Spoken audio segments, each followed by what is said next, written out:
Hey, you like cars? Welcome back. Nah, not just a welcome back. This is a special one, okay? Before we normally begin, I know you can tell if you're looking at this video, you can see what's behind me. You can see what I got behind me. I got some balloons here to signify the importance of this episode and why I'm excited, why it's a milestone. But first, as we always do, welcome to the 100th episode, 100 of the CarQuicks Podcast. You're welcome. I'm glad you joined me. Now, if you haven't joined me at all since the beginning, if you're just joining me now, what a time to show up. Now, look behind me if you're looking at the video. And as I say every time, like and subscribe to the channel on YouTube. Like and subscribe to the podcast on Apple and Spotify, wherever you listen to it. Follow it. Leave a review. Put a thumbs up. 5 stars. Help your brother out. But most importantly, if you're looking behind me, now, of course, at this angle on the view, if you're looking at the video, it's not the normal angle, but that's because I wanted to get the essence of what was happening here. The 100 behind me. So you can see 100. This is a big deal. Normally, I don't have it set up like this. Normally, I'm just, talking you to the camera. But today, we're going to talk about the 100th episode. We're still going to talk about some cars. We still got a pod to do.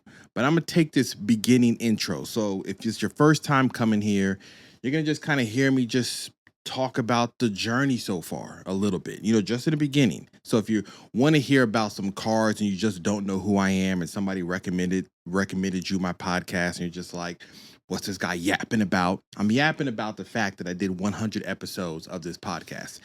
They said it couldn't be done. Nobody said it couldn't be done. Matter of fact, all of my friends and family that know how much I care about cars and how much I talk about them, review them, watch videos on them, have told me to do this for a number of years.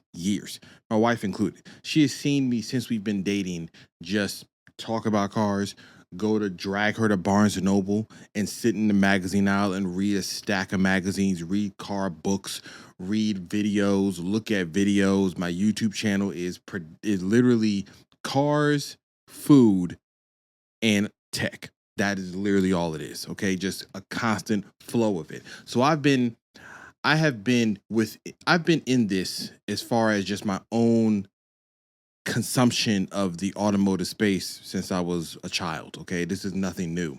I've been doing this for a number of years as far as just reading about it. Now, of course, there was something I was discussing episodes ago about I was going to change up the setup that you see right here. However, just to address that, after some research and calculations, it's going to take a lot more work to move where I'm at to another location, which was going to be into the garage.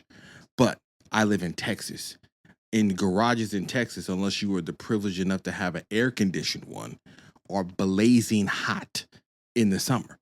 So obviously you got to calculate how many BTUs and whatever else you need in order to cool down a garage enough for me to sit in there for a couple hours doing work or podcasting or YouTube editing and all those other things. And yeah, it's going to take a lot more than just a couple bucks.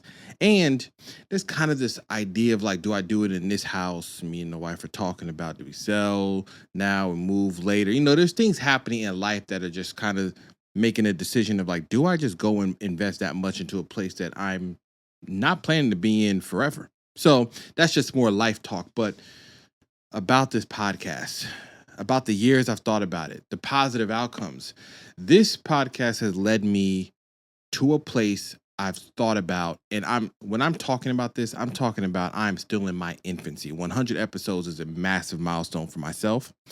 It is probably small in comparison to the other podcasts that have been going on for years that have up to thousands of episodes and things like that. But what this has opened up for me personally, the windows and the doors that this has opened for me, I can't even put into words correctly.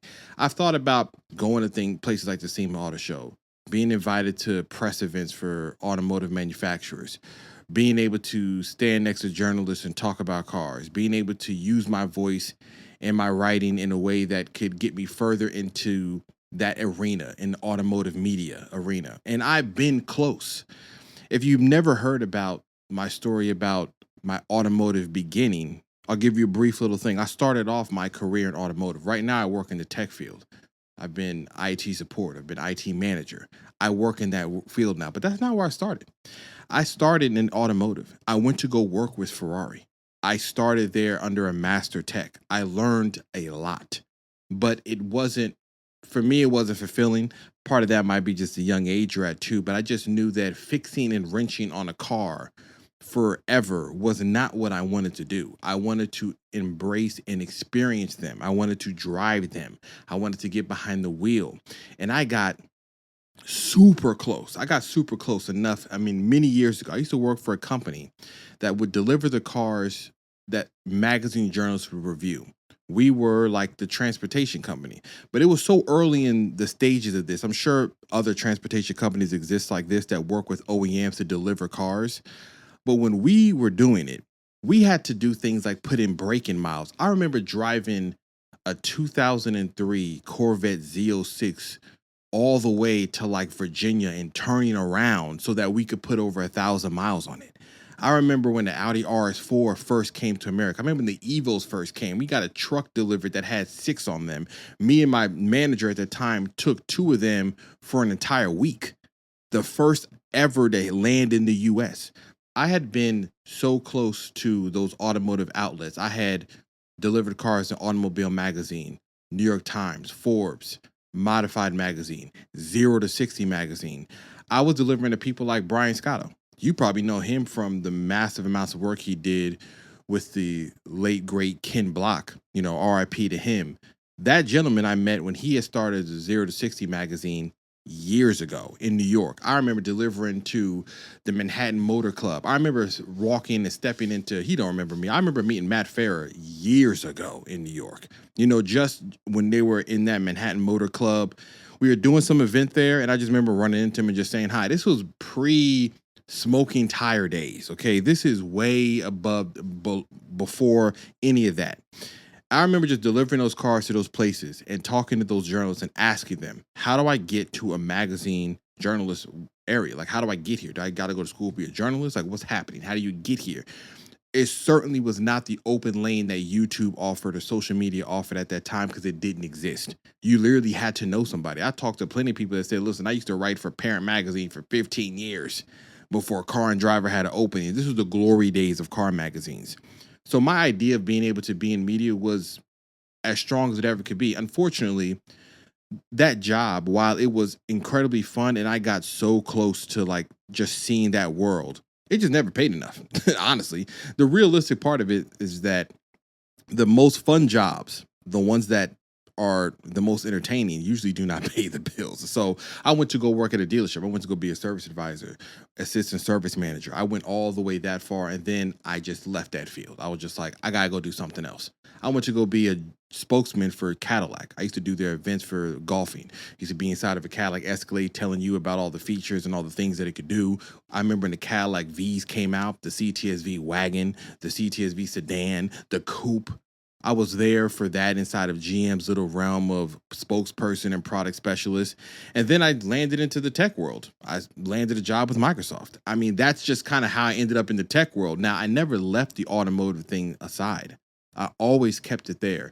And I always had in my mind to do something. I've had fun cars. I've had STIs. I've had S2000s. I've had MK2 Volkswagens, GTIs. So I was doing stuff on cars. I was modifying them. I was putting parts on them. But I never sat in front of a camera like this. I never got into a podcast realm. I mean, podcasting, I always listened to. I listened to like the Joe Budden podcast, listened to Joe Rogan, I listened to a bunch of them. But I always thought in my head, I was like, one day I'm going to do a podcast. I listened to Smoking Tire. I listened to a bunch of Chris Harris on cars, and they do theirs. I've listened to Doug DeMura when he has his podcast. I've listened to a bunch of them. And the reason I'm talking about this is to show you like how often I've talked about this in my head and the fact that I started it.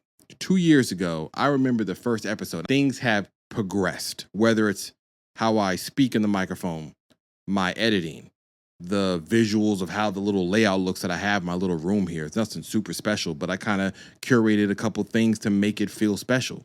And so that's why it is so monumental for me personally on a personal goal and a personal achievement that I made it to 100 episodes of this podcast and never stopped. Now, this is just the beginning. Still, I'm waiting for 200. I'm waiting for 300. I'm waiting for 4, 5, 6, 7, 1,000 and on. That I'm going to keep going and not stopping. And I'm hoping, and I'm not even hoping, I know that the doors will continue to open for me as I keep going towards this. But we're not done. I didn't just do this 100th episode for the sake of just saying it's 100 and getting to the news. I want to do something. For anybody that's been listening, for anybody that has viewed this show, thank you. You know, it's been a massive blessing to me just in general of the things I love to do and being able to talk and meet people and comments and people that dislike and like what I say. All of it is to me is just engagement, is just getting opinions on cars and the automotive space from different people. And it's also just opened myself up to doing more creative things in the content space for the automotive field that I'm in, right? And I don't want to be in. And so I thank everybody that's just joined. Now, a couple of little things. I'm going to give you a little bit about myself, because sometimes when you listen to these podcasts, listen to these people, you kind of wonder like who they are, right? Normally, anybody that I meet on the outside world, if you live in Houston, Texas, you'll see me about at Cars and Coffee at Catalina. You might see me at a GR Corolla meet anywhere in Texas, because I drive one of those and love the car and I talk about it plenty of times on this podcast. So you might see me there. I'm friendly, approach me, say hi. I'm the same as you see on this microphone as I see in person, or no different. Some of the things I like to do is just the cars things. Music is another one. I know I'm just throwing out these little random facts about myself for this 100th episode, but music is a thing. And I mention that because whenever you've heard this podcast start, that beginning music you hear, I created. Now, you might have seen, let me show you something. You might have seen this little keyboard kind of on the back of my little shelf back here. If you're looking at the video again, you've probably seen this little keyboard just kind of hanging out back there. It's an Akai MPK Mini, just little pads on the keyboards. I mean, this is the music thing I've done my entire life. I know how to play piano by ear. I used to read sheet music. I mean, I still do, just don't do it as dropping stuff. I don't read it as much.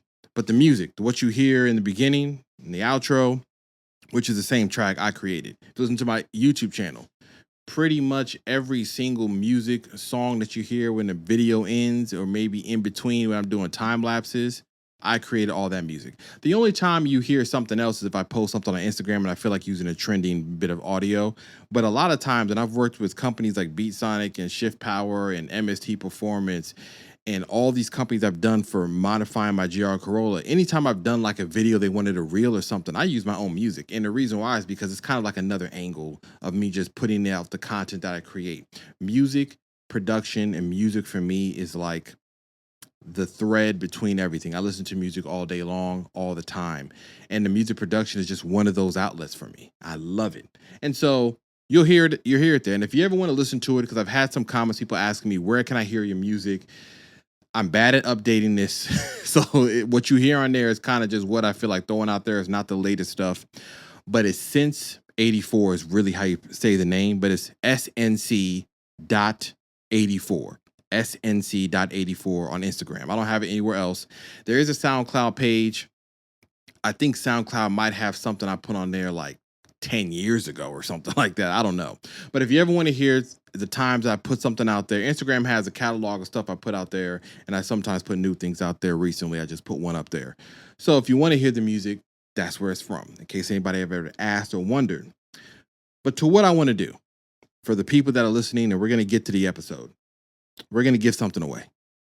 There's a gentleman, he has a company called Who Got Ham.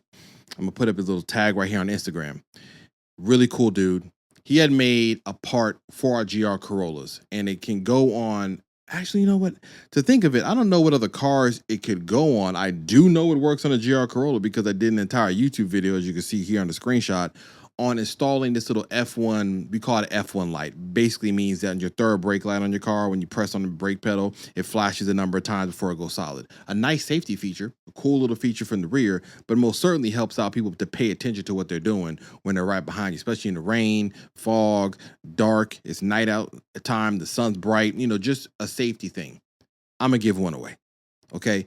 He's partnering with me to supply me one to just give away to whoever listens to this podcast, whoever listens to it. If you hear this reel, if you hear it on YouTube, if you hear it on Apple or Spotify, wherever, and you're like, hey, I've been listening, I want a free thing. Well, here you go.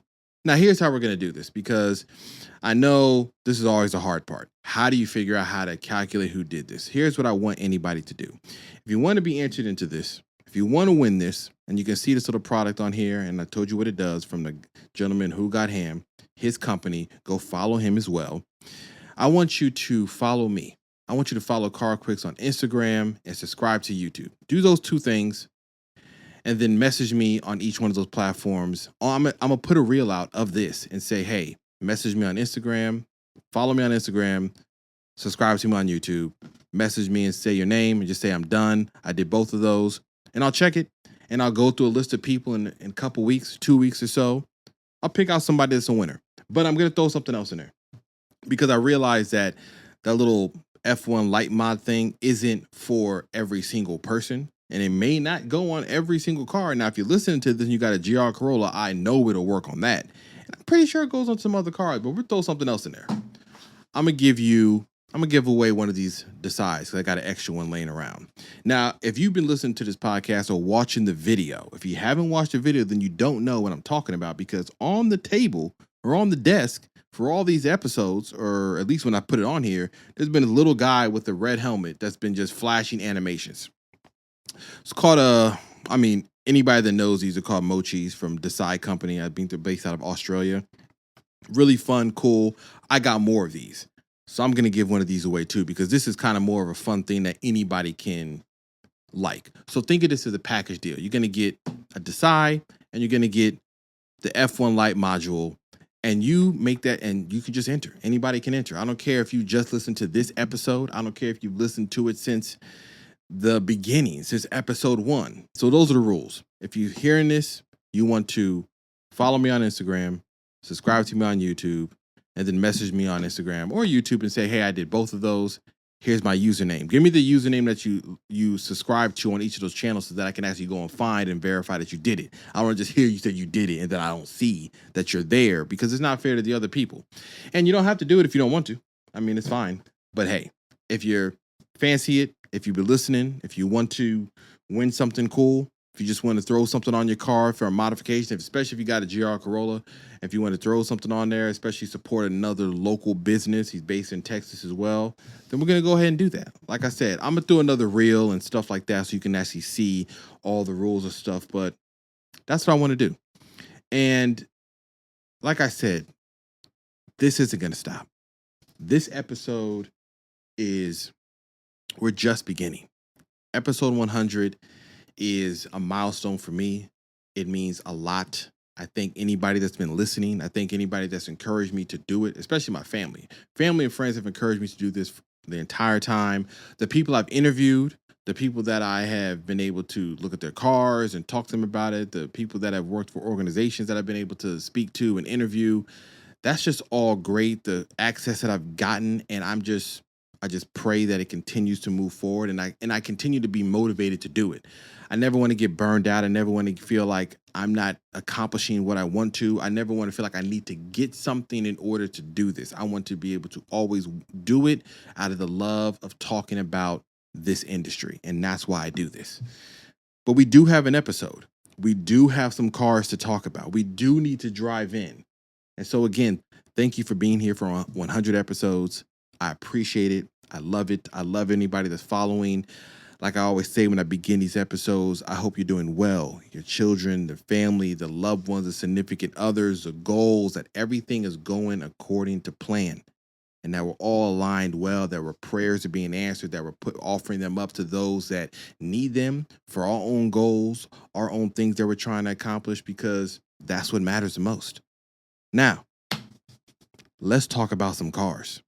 But let's talk about the ZR1X. So last week, Chevy was hinting, I did a little reel on this too, but I want to talk about it more. They hinted at the new ZR1 coming. Now, we thought it was a Zora, and I kind of feel like the Zora might still be around. I don't think it's absolutely done, because ZR1X I know that GM knows about the Zora name.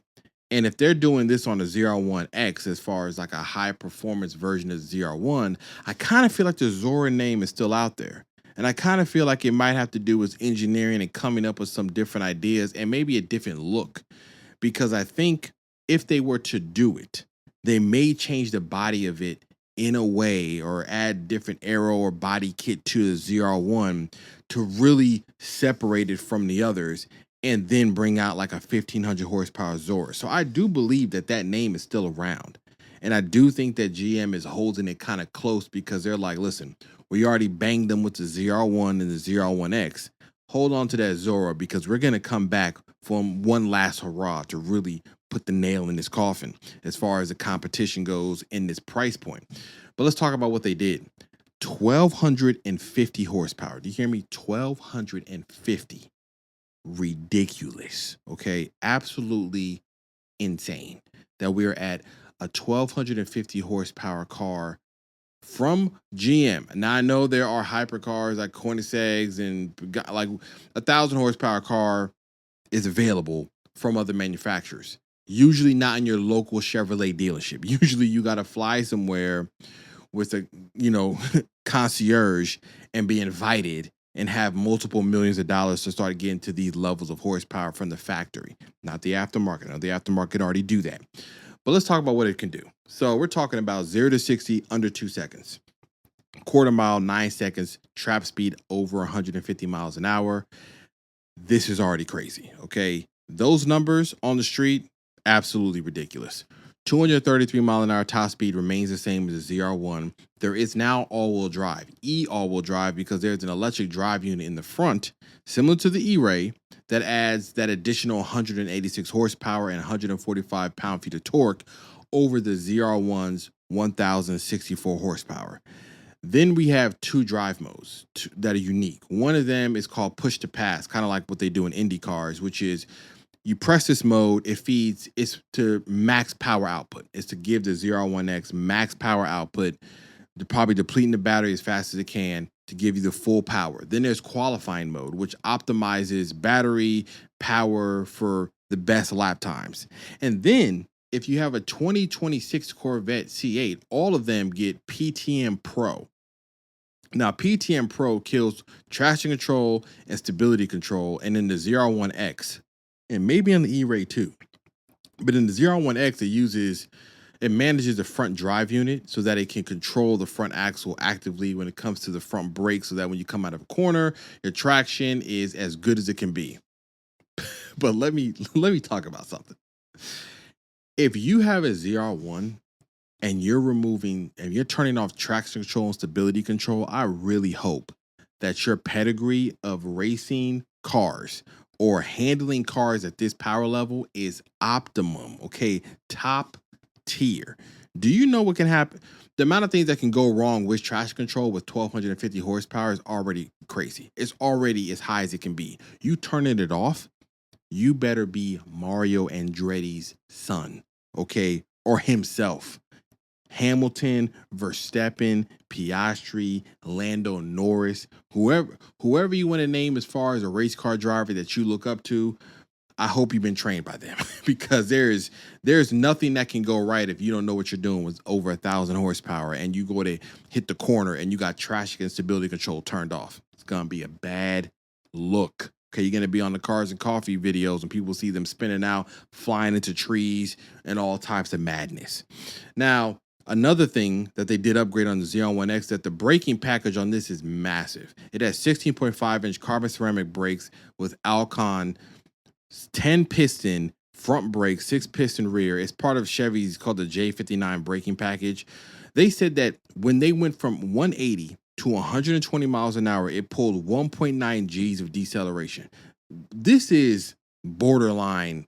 That might be F1 or Indy levels of braking. I mean, you really need to keep your eye, and you might have to do some of those tests they do with the jet fighters. We put them in a little spinning centrifugal thing that tests if they can black out. 1.9 G's of deceleration is crazy. That's on the street. The 60 to 0 got to be like 30 feet or something ridiculous. It's well under 100 feet, which is usually the benchmark to say this car has amazing braking. But 1.9 G's of deceleration with these type of brakes, this thing's probably doing that like 80 feet, 70 or something crazy. They haven't talked about the price. If the regular ZR1 is $175,000, I would imagine this is well over $200,000 or just above $200,000. But I won't be surprised if it gets to $250,000 because that's a lot of power. That's a lot of car. The ZR1 is already insane. This is just another notch into the crazy. Now, what's funny is I just watched a video recently of this company. I don't know who it was. My brain is saying a name, but I don't remember who exactly it was. But somebody got delivery of a new ZR1 and they took it to a dyno. And on the dyno, with full corrected for the air and the dyno and corrected, it put down over 1,000 horsepower to the wheels. Now everybody's like, oh, GM might have sandbagged these numbers because 1,000 to the wheels, which drivetrain loss means that it's making over 1,064 horsepower in that motor. And it's not even modern. This is stock. No exhaust, no intake, no tune, no nothing. We're talking about stock over 1,000 to the wheels. That means the ZR1X might be putting down like 1,100, a little over 1,100 to the wheels. Crazy. Now, it might be a little bit less because it has the all-wheel drive system, so I don't know how that would work when they dyno it. But what I know is that the ZR1X is just another notch higher than the ZR1. It does, I don't know if it handles any better. They do say that it got tweaked a little bit for those ideas of the track racing and the speed. But we're talking about 1,064, 1,250. It's all ridiculous. It's all fast. You just have to, if you just want that little bit of extra. And like I said, I think the Zora name is still kind of floating out there. I don't know if it's done yet. I don't know if they're gonna bring it back around, but I do think it's there. Now, Volkswagen's in the news again too. Now, we're celebrating the 50th anniversary of the GTI, and they made a faster GTI, one that was better than the Golf R. You probably ask yourself, how is it better than the Golf R when that's the top of the pile? Well, it beat the Golf R by a large amount on Nürburgring when it came to lap time.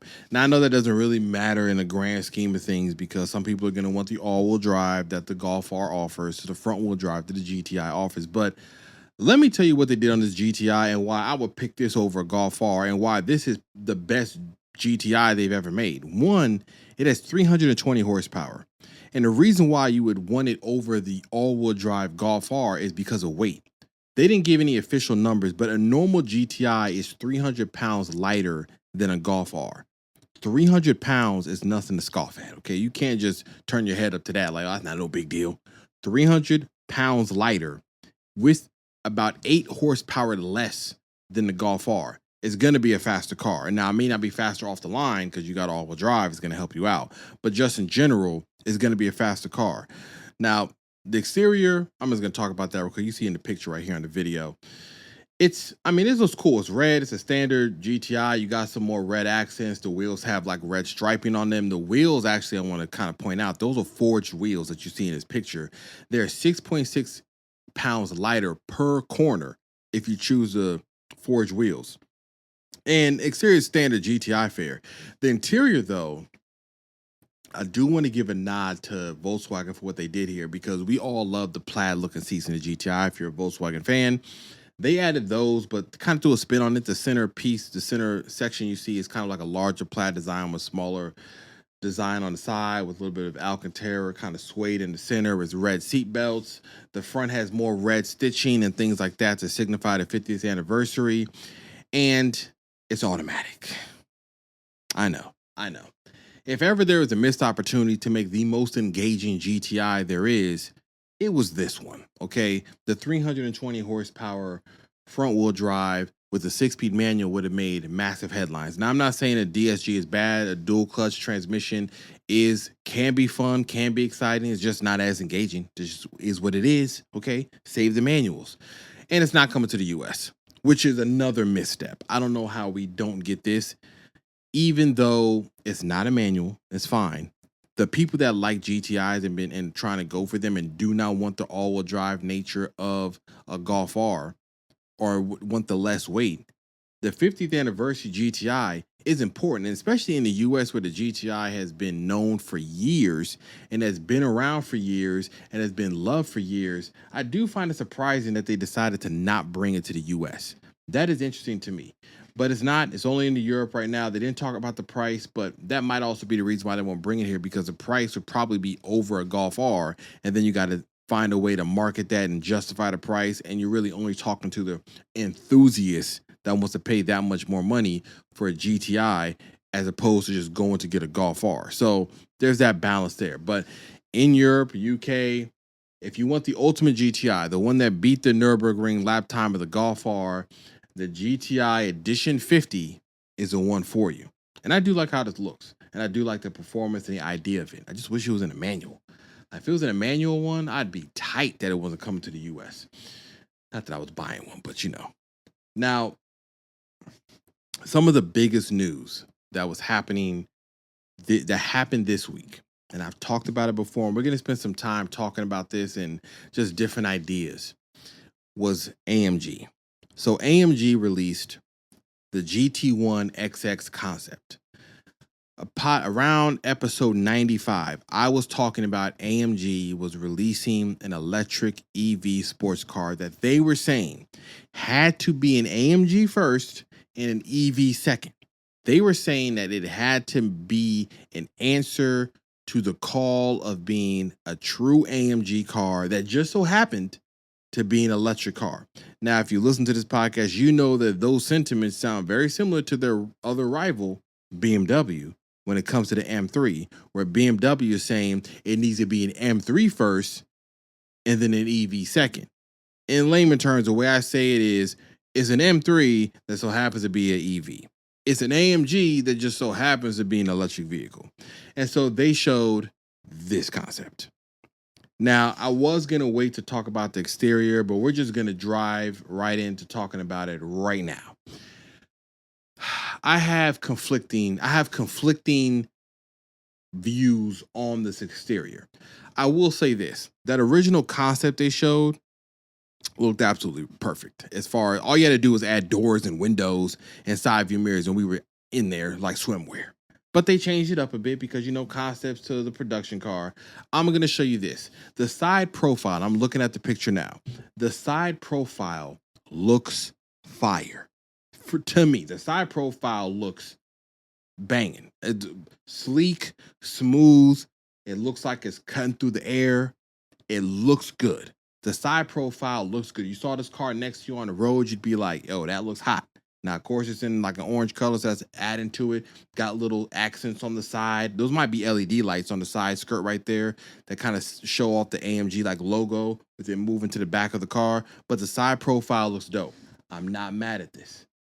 It's when we get to the front. Actually, no, let's not jump ahead. Let me go to the rear.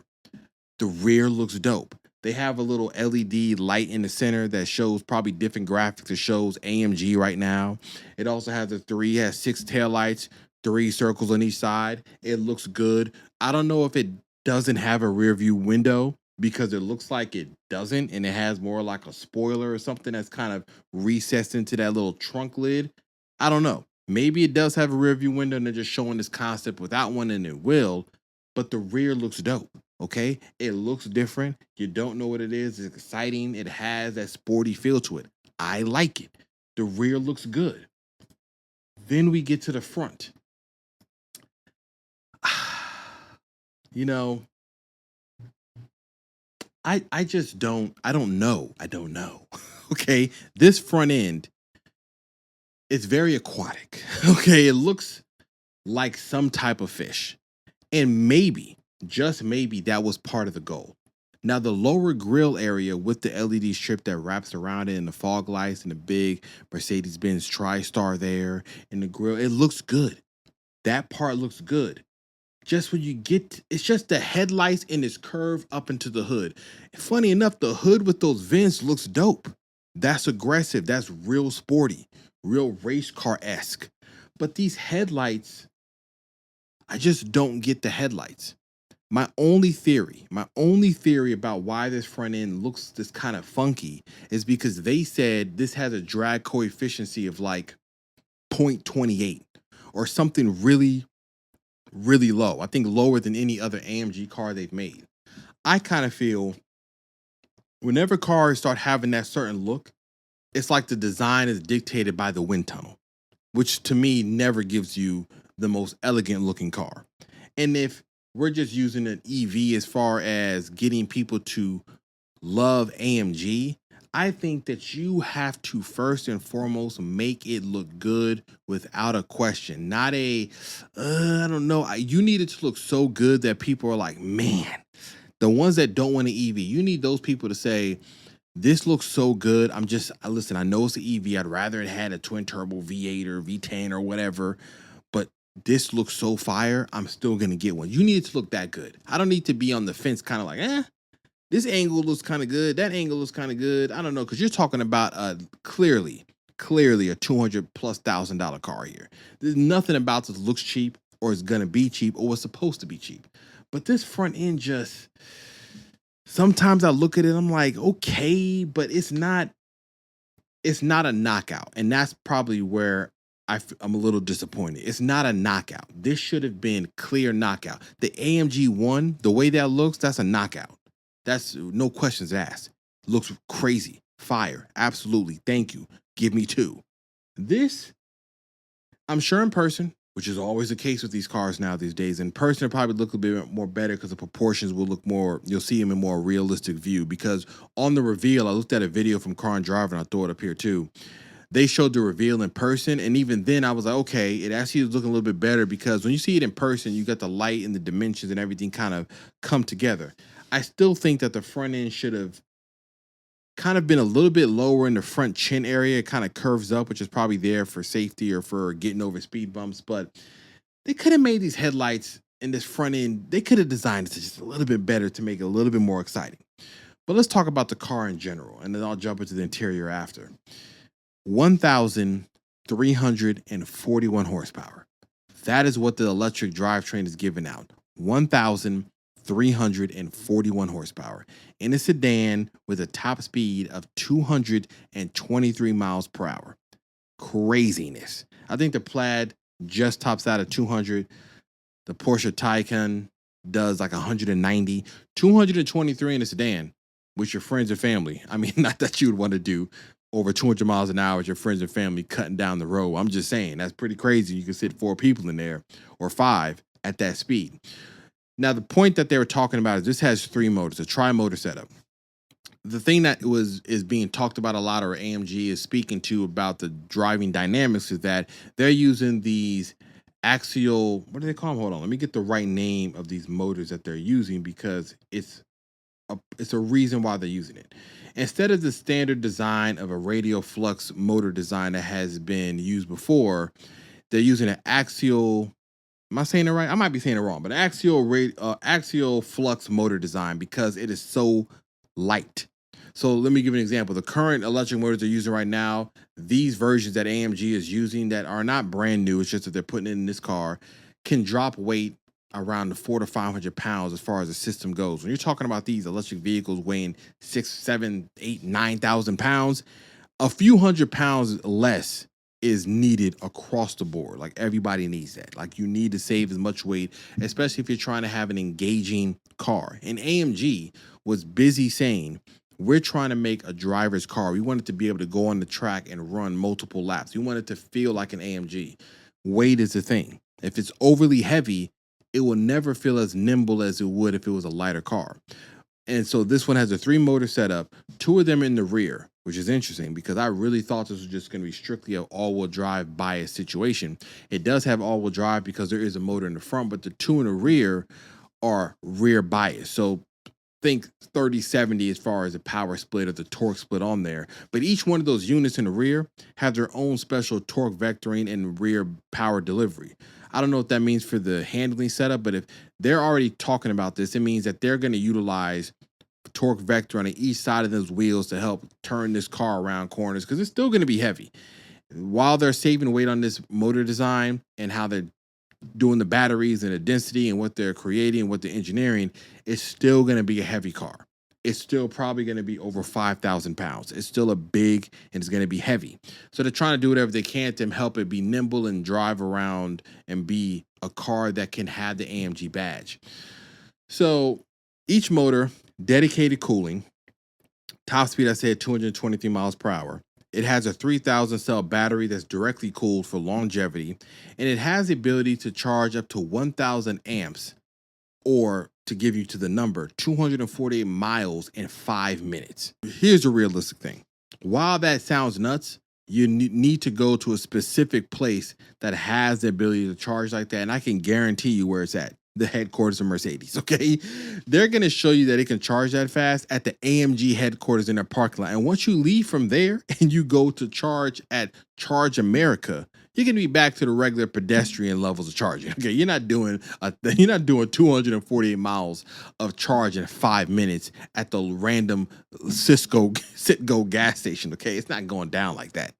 But it is cool to see that technology, and hopefully it starts trickling its way out, because the infrastructure, as I keep saying, when it comes to electric cars, the infrastructure needs to start matching the output of these cars. You got cars that can do 1,000 watts of 1,000 amps of charging only in one place. Okay, cool. That's nice. And then the same thing, the infrastructure. Once that gets set, all this stuff is going to start being crazier, even though this is already nuts. We're talking about over 1,300 horsepower, 4-door sedan. Now, they did say a couple of the things that are questionable, okay? Here's one of them. They said that it's going to have its own sounds, V8 sounds. Listen, I gave Dodge their little, I tipped my hat to Dodge, because when I heard the Fratzonic exhaust when I was out there reviewing with the car on the Charger, I said, hey, you know what? It sounds much better in person. Even though it's artificial, I can get down with the gimmick and have a good time with it. Mercedes, or AMG, is talking about emitting V8 sounds from the front of the car. They said there's speakers in the front because they needed to emit other EV sounds so you can hear the car coming. Or, when people have that meme where they think they're going to heaven because they hear EV backing up and it sounds like the little UFO sound. So they have to put out other sounds in the front of it so that people know that there's an electric car coming by and they don't get ran over. Emitting V8 sounds, we don't have to do that. We don't have. You know why we don't have to do that? Because of a couple things. Let me just, I'm going to give you, this is kind of a little bit contradiction of what I said about Fratzonic and Dodge and, just having fun with the gimmick. But at least, Dodge went, like I always say, they went all the way. They made an instrument. They made some mechanical pieces. They went as far as you could go without creating a speaker and a grill with a sound. What I don't understand why AMG is doing this is because they want this to be a true AMG car and stand on its own as an electric vehicle. Then why do we care about it making V8 sounds? You have V8 powered AMGs. They exist. They're on the parking lot. Why do I want my GT concept to sound like a V8? If I'm going to buy this car, I know it's an electric vehicle. I'm not coming there to get a V8, because all I could do, all I would have to do if I wanted a V8 sound is to get out the driver's seat, walk across the parking lot, and be like, hand me a V8. Or go to the used car market and get a V8 bi-turbo used to make. So there's no reasons to have V8 sounds in a car if you're AMG, if you want people to judge this car on the merits of it being a high-performance electric car. Get rid of all the sounds. Now, I don't mean sounds altogether. What I'm talking about is get rid of the artificial engine sounds. We don't need it. Give me Pod Racers Episode 1. Give me Jetsons.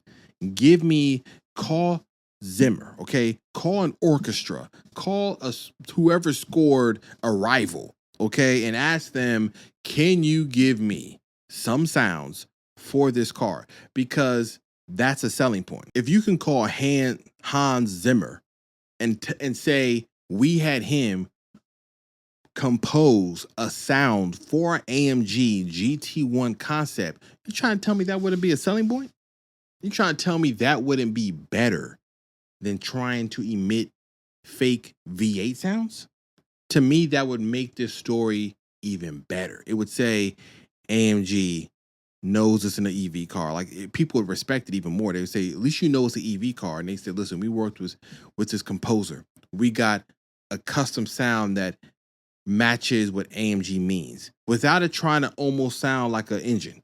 You don't want it to almost sound like an engine. You want it to sound like spaceships. I don't know. You want it to sound like something that's not of this world. You want it to sound almost alien. You want it to sound it where you see the car and you see it pull up, you're like, that sounds like something I've never heard. That is the point. I don't get why manufacturers aren't embracing this and then allowing people to judge it on those merits. Because as soon as you talk about the fake V8 sounds, bad news for your press. And that wasn't it, because a board member, somebody, I didn't get the name, but there's a board member at the reveal of this AMG 1 that said this is the best V8 we ever made. Yo, that board member might not be on the board anymore. But you want to talk about a terrible thing to say at the reveal of an all-electric vehicle, that they find out that it has fake V8 sounds coming from the front grille, and that there's a board member that says this is the best V8 we ever made. Ha ha ha. No. Like, that's a terrible thing to do when you're announcing an electric vehicle. Embrace the fact that it's an electric vehicle. We don't have to make fake sounds. If you just introduce it on the merits of it being a true EV, we won't have this problem. There will be nothing to worry about. Everybody will say, listen, I know y'all make engines over there. This is what they should do. AMG, if you're releasing this car, bring out the lineup of the other gas-powered cars to show the things you've done on the ICE-powered side and say, hey, we got ICE-powered AMGs for you too, but we're now introducing some electric ones. They're right over here, okay? Just keep it. It's still under the same umbrella. It's still AMG, but you can have people walk up to the ICE-powered one, see what you did there, and then go introduce themselves to the EV with its own unique sounds, with its own unique driving style, with its own unique look. Not a electric vehicle, and then they kind of hear it sound like a V8, and they're like, why does it sound like that? But I know it's not a V8 in there. I know it's an electric car. Now you're losing them because they feel like it's a gimmick, or they don't feel like it's authentic. Not that it's a gimmick. It's not authentic. And authentic for EVs needs to be established, whatever it may be. I feel like Tesla probably has done a better job on that because they don't emit any sounds, because they've been an electric car company from the onset. I think when it comes to manufacturers like AMG or BMW or any of the other companies that have other cars, they get caught up in trying to make you feel like it has to sound like one of those other cars, and then it's not authentic, as opposed to laying down the groundwork for authenticity with the sound of an electric vehicle, a sports-oriented electric vehicle, a sports sedan that's EV. Figure out a sound. I mean, like, y'all, if you're going to stick speakers in a grill, please come up and compose a unique sound for the car. They didn't talk about numbers as far as the price goes, but judging how this thing looks in AMG, I'm saying it's a $200,000 car.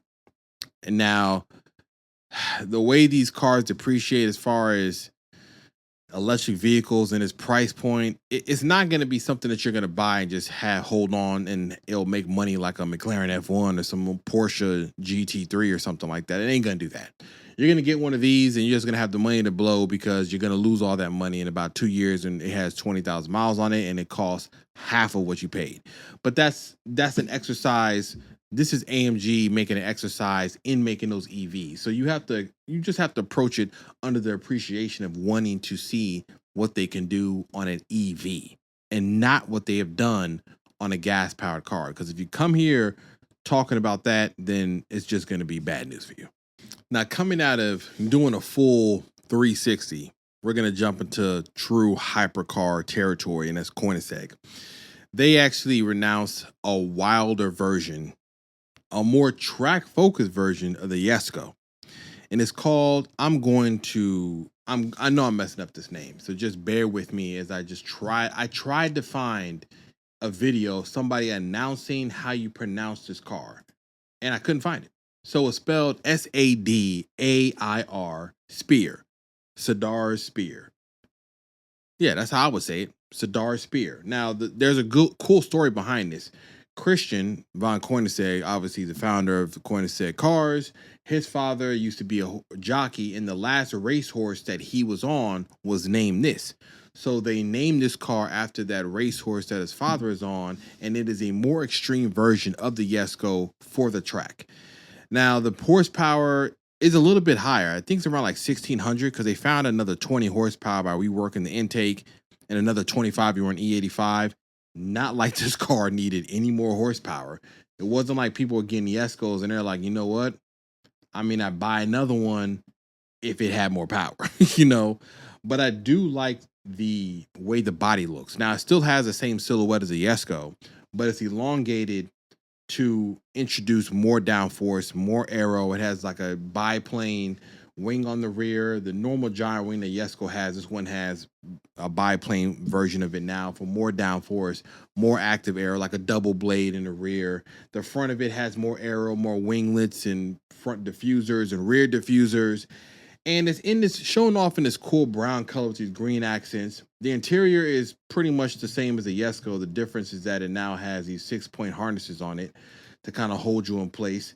The wheel design is unique. It's like it looks like fans. It's like a directional look. I don't think any other Yesco has these type of wheel designs, but it looks like a fan on there. I'm sure it's carbon fiber. I'm sure it's crazy. All the engineering that Koenigsegg does.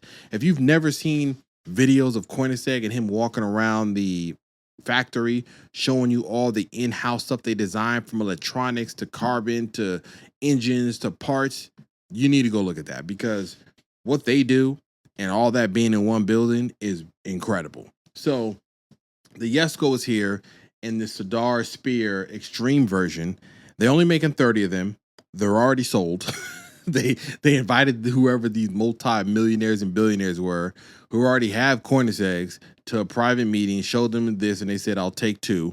And so folks grabbed this probably $5 million hypercar, and it's made strictly for the track. I mean, you can drive it on the street. It's not like those Ferrari XX Evo versions or Pagani made like the Zonda Rs where you only can drive them on a track. These are still street cars. So while it is aimed at the track, and I highly doubt I'll see too many videos of somebody really driving this thing on a track at full tilt, given the cost and what you would need in your bank account to be able to wreck one of these if you're really trying to push it hard.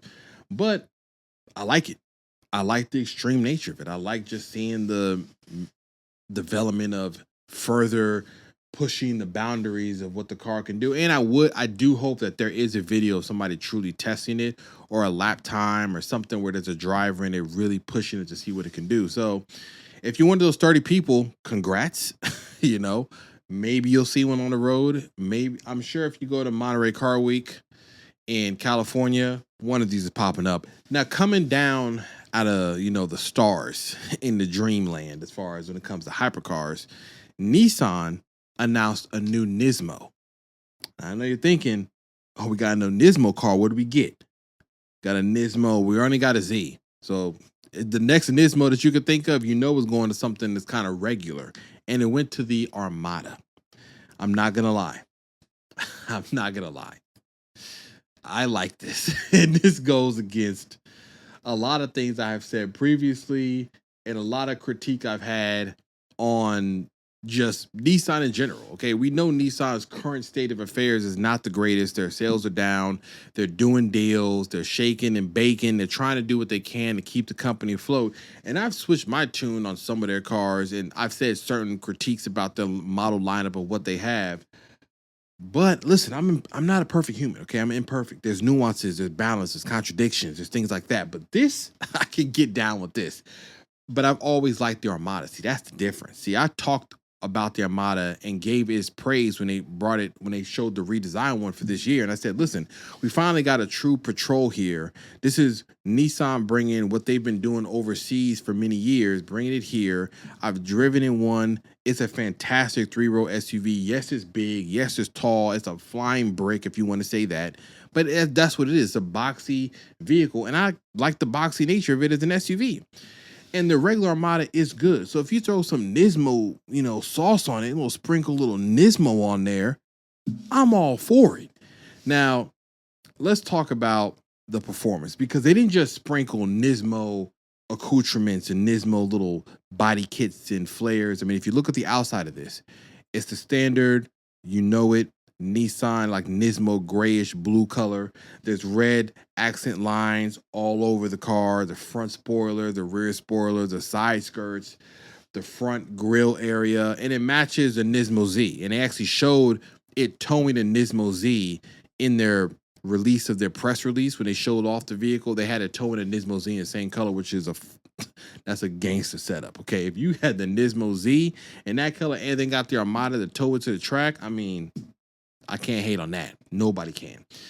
But let's talk about the numbers. It does have more power, 35 more horsepower to get you to 460. The pound-feet of torque remains the same at 516, which is a lot. Towing capacity remains at 8,500 pounds. That's a lot. You can tow, like I said, it was towing a Nismo Z. You could tow a boat. The weight of it, 6,100 pounds. It weighs a lot. You already know it. It's a big 3-row SUV. It's not a lightweight pre-runner.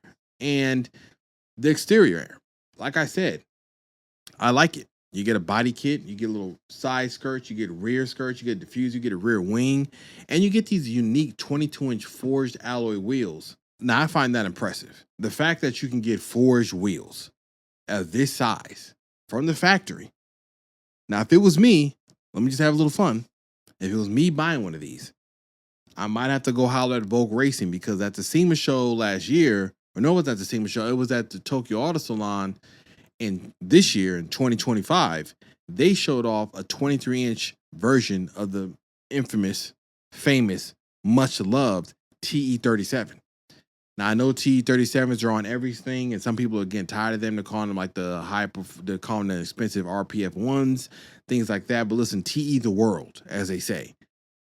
Listen, all this needs is a wider set of tires, because these ones they have in here a little sunken in onto the wide body they have, because they painted the fender flares that are normally on this, so it looks like it has a wide body area on the fenders and where the wheels are at.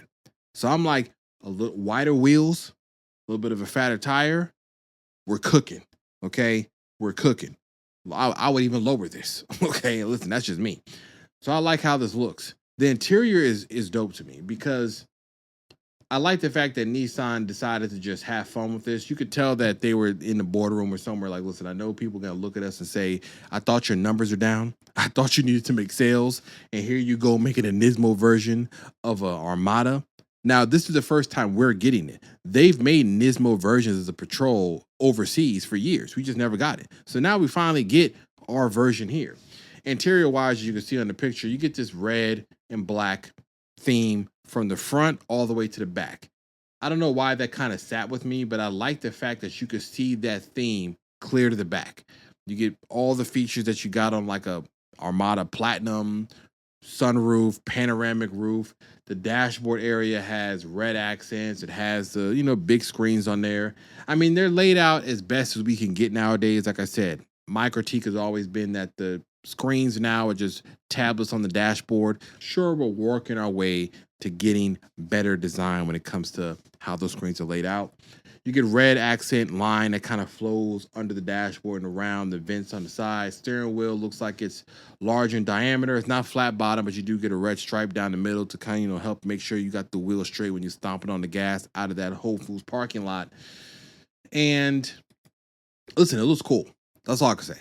It looks cool. All right. If I was going to buy an Armada, and actually has that kind of like Alcantara suede like dashboard material, kind of right on where the airbag on the passenger side, it kind of flows to the driver's side. So that's a nice little look too. I'm just looking at the picture now about it. And it has red accent lighting, and the digital display can change to like Nismo Sport. Listen, I don't know the price of this. It's probably $90,000, because a Nissan Armada, think Reserve or Platinum or whatever the top trim is like $80,000. Nismo one is most likely going to be $90,000. And if I had the money to just throw at a 3-row SUV, if I was sitting around like, what do I get, a Tahoe? I mean, they got an Escalade V, okay? So it's not like this idea is far-fetched. Escalade V costs a lot more than this though. But the Nismo one, I just like how it looks. So I'm not mad at this. So if you love Armadas and you've been looking for a sporty one, if somehow you were one of the 3 people that went to your local Nissan dealership and said, I'd buy an Armada if it was a Nismo version, they got one for you now. But I think it's dope. I love to drive one. I wasn't invited to the reveal. Listen, I told you, I'm on my 100th episode, but I probably need to get to like 150, 200. And I'm going to start showing up to some of these press events, and I'm start reviewing these cars, like I said. That's the whole goal. That's the point of this. But it's dope. I like it. I like when at least Nissan is having fun. Yes, they need to make sales on other cars. Yes, they will. I'm sure they're working through that too. But it's nice to kind of throw something out there to kind of say, hey, we're still sporty. Now I do understand the critique that the Nismo name can get a little watered down. If I would say something to do is that whatever next version of Nismo lands on a true sports car, it needs to raise the bar. Like the Nissan Z Nismo is cool, but every review I've read about it said it's great on the track. You can feel the differences, but when it got down to the price point compared to a regular Z, that is where some of the critique came. I would say for Nissan, to make sure we know we're not watering down Nismo, is that the next sports car that they make, when the Nismo name is attached to it, it needs to be a true like head top tier Nismo, like no questions asked. Like we won't look at it and be like, oh, they added little things here. You're gonna be like, okay, they're not playing around anymore. But overall, if you're looking for an Armada like that, I like it. It's dope. Now getting back to some other EVs real quick, just to kind of, and I'm going to kind of segue into like another conversation. So Ferrari is making an electric vehicle. I know. Everybody's like, oh gosh, AMG, now Ferrari. Yes, Ferrari. Yes, they made an SUV. They're making an EV. It's coming. Every manufacturer is going to try to put out some electric vehicle for a variety of reasons, whether it's government mandates or whether it's them trying to make sure that they're a part of whatever new market is brewing up. But Ferrari has an EV that's going to be announced and shown off in the fall. I don't know what it looks like. We haven't heard about it. But they had a second version coming, a series production one. The one that they're showing in the fall, I think, is like a limited one for like the people they've shown it to. But this version was supposed to move like 5,000 to 6,000 units per year, which is highly ambitious for Ferrari, okay? Especially if we're not talking about some like low, inexpensive, manual driver engagement type of car like a GT3 or something like that. Like, that's ambitious. But it got canceled because they said they couldn't find any demand for it. And I'm like, surprise, surprise. I could have told you that. I could have got to the Ferrari board and said, yeah, selling 6,000 copies of a EV right now from Ferrari is not going to happen because you're still talking about $150, 60, $200,000. It is not happening. So they canceled it. And everybody's like, I could have told you that because as I said about the AMG GT1 XX concept, I said, listen, whatever you buy this at is depreciating horrifically when you leave the lot. But that's part of the game. We're not at the point where EV cars are considered something that can appreciate. Even though Tesla and Elon was talking about my cars would never depreciate, we quickly found out that that was not the truth, okay? We found out that was a lie, okay? They will depreciate. So Ferrari making an EV is them just introducing something into that market. I don't know what it will do. I don't know what it's going to perform like. But when you're talking about a company that is known for V12s and V8s and high RPMs and sound and feeling and just the Italian spirit, I mean, to put that in the EV is a monumental task, much more than AMG's. I feel like AMG had an easier task because they were just trying to make fast cars. The essence of Ferrari, that's my favorite supercar company, in an EV, I'm skeptical. I'm like, I don't know how you're going to do that. But I always say I am intrigued to see something new. I love seeing something get introduced that I never thought could happen. But that brought me around to another idea that I was thinking about as I was writing my notes for this podcast. I thought about something that could kind of help, and I mentioned it briefly. I kind of alluded to it with the AMG when I was talking about earlier. We have to start, and this is for myself too. There has to be a discussion of separating EVs into like out of the, like it needs to be two categories, right? They already are two categories, an electric car and an ice-powered, gas-powered car. But what I'm talking about is when we start talking about like sports-related cars or just some cars in general, that there's an ice-powered version of that same thing and then an EV version gets introduced, we have to come to this EV one and the companies too need to market it as like a totally separate situation. Not trying to grab on to the heritage of something previous to then apply it to the new EV. We got to come to this with a line in the sand saying, okay, that's a cheeseburger. That's vegan cheeseburger. Okay. So you have to, it needs to be two separate things, because if I tell you I'm giving you a cheeseburger and then it's a plant-based cheeseburger, And it doesn't mean a plant-based burger or plant-based food cannot be delicious, because it can. You still have to approach it differently. If I say I'm making tacos and I hand you Taco Bell, you're gonna say, "Yeah, I thought I was getting some real true Mexican tacos. Like I thought I was getting some real deal." No, it's not the same. You got to separate it. And I think once we separate it, we approach it and we will judge it on those merits alone. To kind of wrap my head around this idea, let me go back to what I was saying about like the plant-based thing, right? Which isn't, I don't want to say that, because sometimes that's usually a knock to whatever it is, because people want the real thing. And I think that's what causes that confusion, because if AMG, for example, is saying we're making an EV car that is a true AMG, but then on the other end, they're like, hey, but we got some V8 sounds coming out the front grille. I'm like, you just messed up. Like I said, you should have had somebody compose you a unique sound to that car and said, hey, we got AMGs that you want. If you want a V8, if you want turbo, if you want an engine and exhaust noise, we got them right over there in that building. AMG's right there. But this is the EV one. So when you come over here, totally different experience, totally different showroom, totally different salespeople approach, totally different sound, experience, test drive. We got to approach this completely different. We want you to know it's AMG, but I want you to show up here knowing this is a new experience. This is not what you had previously. And the same thing holds true for like Ferrari. If Ferrari's making an EV and they're trying to hold on to F50 Heritage and F40 and F80 coming and 296 and Speciales, I'm like, that's not going to work, because there's no way that you're going to have an EV electric vehicle emulate what somebody experienced if you have an engine behind you or in front of you. So that's why I use the example of like plant-based food, or like I say I'm making you a cheeseburger and that's what you want. If I hand you a plant-based one, you immediately going to taste the difference. You're going to say, yo, what is this?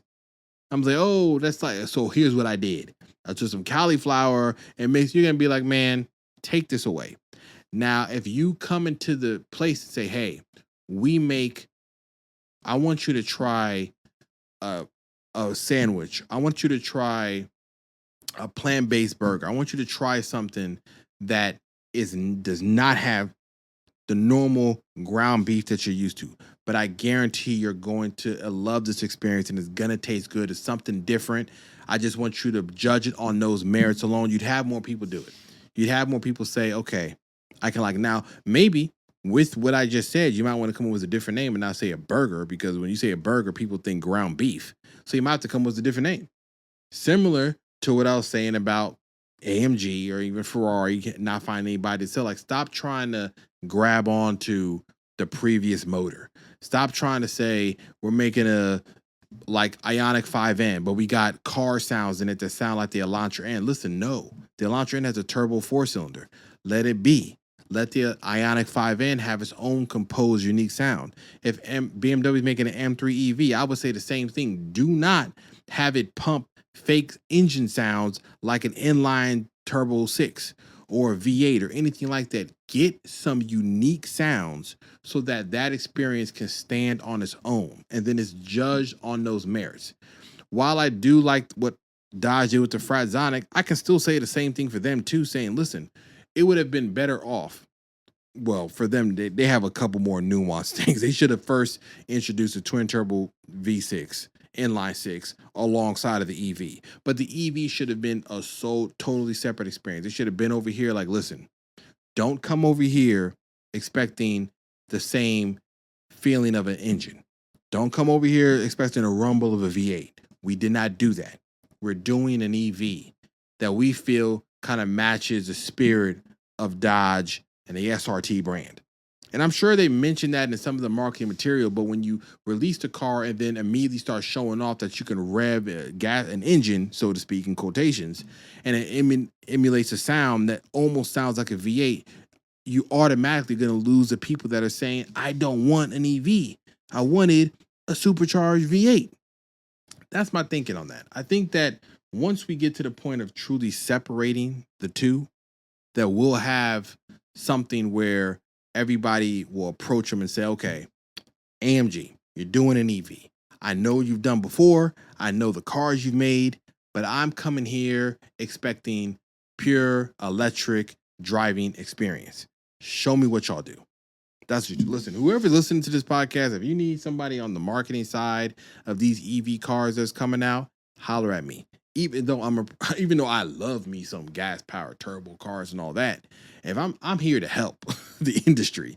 If you hear this and you say you want to put me up for the challenge, tell me what EV car you're making. I'm gonna tell you what to not do to get people to at least embrace it. And another thing, if you're gonna design an EV sports car, because the current market for sports cars is very much not rushing to see EVs, it better look fire. You better call the best designer and design up something that looks absolutely undeniable. No, like, oh, that third quarter angle's kind of, no, undeniable. That way we can not have to argue about the merits of how it looks. We could then get straight into the driving experience and if it's something that you want. I'm just saying. I'm not talking crazy. I'm on to something. Now, we got some GR Corolla news. Not an update yet, but we got some GR Corolla news just to kind of speak about this. It's actually both. It's both GR Corolla updates and news. As you know, they're going to build the GR Corolla in Europe and the UK now. But interesting enough, I said in that podcast, it would be interesting if they don't sell it in the UK or in Europe because they're building it there. But we got an answer. The COO of the European division said, we have a philosophy that you build where you sell. So to build in Europe and not sell in Europe would be counter to that. He's saying that Toyota sells where they build their cars. This, as a GR Corolla owner, would be very exciting news. Okay, I'll tell you why. The GR Corolla, and I'm now talking about kind of updates and things like that going on in the aftermarket. The GR Corolla has many aftermarket parts available for it. However, we are in this weird space where we are last under the GR Yaris, because the GR Yaris, even though if you know the history about the GR Yaris and Corolla, the Corolla was supposed to come out first. However, the pandemic happened, the Yaris got released. The Yaris is loved. I love it too. I don't actually know if I'd buy one over the GR Corolla, but if you're talking about from a performance aspect of it being much lighter, and if you're track racing and things like that, it is a better platform to use for that. However, in the aftermarket space, we do have to have a battle of them making something for the Yaris because more people have that than the GR Corolla. The GR Corolla is made for the U.S. market. We never got the Yaris, but every other country got the Yaris, but didn't get the GR Corolla. The GR Corolla was available in a lottery pick in Japan. Few people have them in Australia, I think maybe in South America, and then in Europe and the UK, they were importing GR Corollas because there are none available. I remember talking to the gentleman over at EcuTech, and they said that there are many people in Europe that were like, we want the Corolla because it's 4 doors and it gives us more utility and it's not 2 doors and not as tiny, and we would love to have it there. So I'm hoping that Toyota bringing it to Europe for their manufacturing to meet the demand of the GR Corolla introduces it to those other aftermarket companies, whether it's those that are in the UK that are making a bunch of parts for the Yaris, that we start getting those parts, that maybe it introduces more cars to the Asian markets and we start getting more of those companies, because companies like Voltex and even Veris make something for the GR Corolla. But if you go to Tokyo Auto Salon, one of my friends went there, and I remember he was asking too, because he had the GR Corolla. All these companies, are you gonna make something for us? Like whoever had a GR Yaris in a booth, we would ask them about the GR Corolla, and they were like, I don't know, it just depends. Even me, I talk to companies that are, I mean, it's a little different in the US. I've talked to companies here that I want parts for them, and they're just like, we got to see if there's a demand for the GR Corolla, which is always hilarious to me, because my view, and I'm not a business owner, so I could be completely off, is that if you offer it and say, hey, we're thinking about doing this, and at least show a prototype and just see where that demand is, I think that bodes well for seeing the community. If they don't see anything, especially for GR Corolla owners, the ones I've run into, it's a lot of new owners, a lot of new people to this world of aftermarket tuning and modifying. And if they don't see it, they're not even searching to find out who that company is or if they can find them. So I think that some of the parts that we're missing, it would help that the companies make the part, or at least show a prototype saying we're thinking about doing this, and market it to the community, or holler at me and let me put it on the car and get you some more sales and stuff like I've done for companies like Beat Sonic. As you can see, I got the hat on. That's the Beat Sonic logo. I've helped them out tremendously when it comes to Beat Sonic amps, Shift Power Throttle Controllers. Okay, those are the companies I've worked with. Funk Motorsports, MST Performance. You know, if you work with people like myself, CarQuicks channel, you know, I got a GR Corolla that I'm building out. It all works out with introducing it to the community and seeing a trusted face and name like myself, and they believe in the part. So I'm hoping that that kind of transitions into more opportunity for more parts for the GR Corolla. I'm hoping that's what it does. And I'm glad that that market actually can get this car. Interesting enough, I do have I'm going to shoot another video kind of talking about a YouTube channel update. I've seen a few videos. I don't know how many. I got to go do my research before I kind of jump off a cliff. But I've seen a few videos that kind of talk about the GR Corolla not selling well. But then I'm reading an article like this about Toyota saying that we have to go build it in another country because we need to meet demand. I'm like, something's up. I kind of feel like doing a video talking about it. I'm going to do some research to find out what those numbers really are. Like, is it really high demand? Or are they talking about high demand from people that want it in other countries that doesn't have it? Maybe that's the demand they're talking about. But regardless, we'll get to that at that time. But again, before I end, welcome. This right here, this 100 episodes, it means everything to me.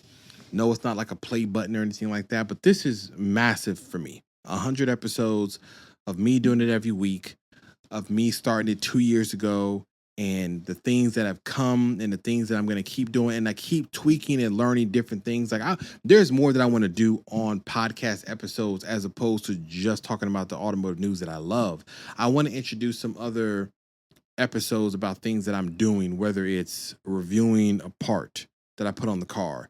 I especially when I get to reviewing a car or getting a loan car, I'm most definitely going to use a whole podcast in a format to talk about the car, to talk about what it can do, talk about what it is and how it functions and what it does.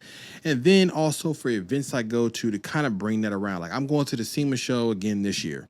This will be my second time. I'm a little bit more seasoned, okay? I kind of know how to do it, and I know how I'm going to record a podcast in relation to the video that I'm shooting. What I'm planning to do is kind of shoot the video and then do like narration on the podcast to tell you how it was.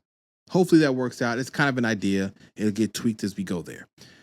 But again, thank you to anyone who has shared this podcast, who subscribes to it, who talks about it, who's reviewed it, who shows a clip, who likes the clip, who recommends a reel, who saves a reel, whatever you have done for the podcast. I thank you. We're on the 100th episode. Next week, we're up to 101 and we're back off to the races until I get to 200. And then at 200, who knows? Maybe I'm in the same room. Maybe I'm in another room, but I'll throw some balloons up to signify that as well. And as I say every episode, and I might tweak it a little bit. I might change it up, but I always say do as you wish and do as you may. It might change next week. Who knows? But thank you. Thank you for joining. Thank you for coming here each week. I'll be here again next week as well. This is the CarQuicks Podcast. It's Cameron Biggs, your host, and I'll see you around. Peace.